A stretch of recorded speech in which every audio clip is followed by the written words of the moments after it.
어제 질의에서 R&D 예산을 기존 발표보다 조금 더 확보했다는 취지로 말씀하셨었습니다. 기억하시죠? 뭐 제가 확보했다기보다는 책정된 걸로 알고 있습니다. 네. 저도 기재부 연구개발 예산 과장도 만나 뵙고 과기부와도 소통하면서 그래도 공직자들이 대통령의 폭거로부터 국가 미래의 총알을 지키기 위해서 노력을 많이 하고 계신다라고 생각하고 있습니다. 다만 계속 과제의 보건 예산은 없고 추경조차 추진하지 않고 있어서 미흡한 측면도 많다고 생각합니다. 국회에 예산이 제출되면 꼼꼼히 살펴서 정말 제대로 된 R&D 예산과 정책이 마련되도록 저도 준비하겠습니다.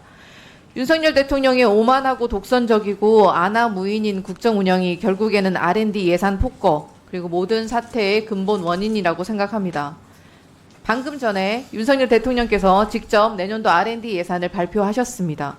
그러면서 내년 R&D 예산을 29.7조 원으로 올해 대비 3조 2천억 원을 늘렸다고 자화자찬을 했어요. 장관님, 그런데 제가 정말 지속적으로 반복적으로 말씀드리고 있는 게 고물가 시대에 우리 장바구니만 고통받고 있는 것이 아닙니다. 장관님께서도 최근까지 함께 하셨던 연구 현장도 함께 고통받고 있습니다. 2023년도 R&D 예산이 과기부의 주장처럼 R&D 예산 다 뜯어 고치고 어떻게 왜 다 하더라도 29.3조 원이었습니다. 근데 올해 물가 상승률은 2.5%, 내년도 물가 상승률은 2.1% 예상하는데 이거 다 감안하면 내년도 실질 R&D 예산은 28.4조 원으로 사실상 1조 원 삭감되는 수준입니다. 장관님, 내년도 R&D 예산 정말 충분하다고 생각하십니까? 예, 제가 R&D 예산에 어쨌든 영향을 미칠 수 있는 상황은 아니었기 때문에 제 개인적으로는 조금 더 늘어야 된다 이런 생각을 하고 있습니다. 재정 상황을 고려했다고 끊임없이 정부에서 반복해서 말하고 있는데 무능한 경제 정책으로 경기 침체 일으키고 부자 감세로 수십조 세수 결손 내고 모두 윤석열 정부의 책임 아닙니까? 본인들이 잘못해놓고 왜 R&D 예산을 역대급으로 늘렸다, 자화자찬하는 모습을 보면 연구자들이 얼마나 참담하겠습니까? 근데 이 지점에서 더 큰 문제가 있습니다. 내년이 아니라 내후년은요? 내년도 이후 2026년도, 2027년도 R&D 예산은 사실상 동결입니다. 26년도 R&D 예산 30조, 25년도 대비 1.1% 증액, 27년도 R&D는 30조 3천억 원, 26년도 대비 0.8% 증액, 28년도 R&D는 30조 5천억 원, 28년도 대비 0.7% 수준 증액입니다.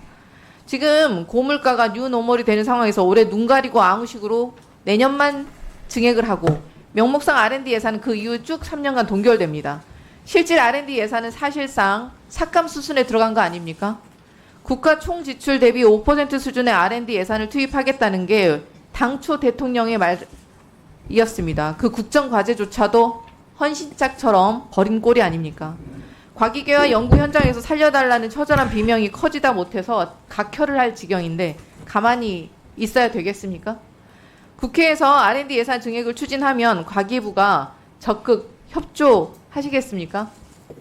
예, 꼭 필요한 것은 부탁을 좀 드릴 예정이고요. 여기 말씀하신 계획은 사실 좀 계획에 좀 불과하다 이 말씀을 좀 드리고 싶습니다.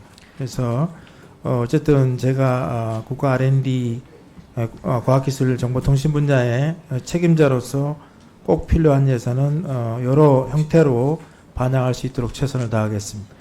22년도에서 26년도 중기재정계획 운영 수준 맨 처음에 발표 당시 33.2조 원이었는데 그 수준으로 R&D를 복원하는 것에 대해서 어떻게 생각하십니까? 예, 네, 어쨌든 그냥 단순히 수치가 중요한 것이 아니라 이것이 우리가 선도형으로 즉 선진국이 하는 형태의 R&D가 될 수 있는 예산으로 꼭 효율화하면서 필요한 내용을 반드시 제가 노력을 하겠습니다.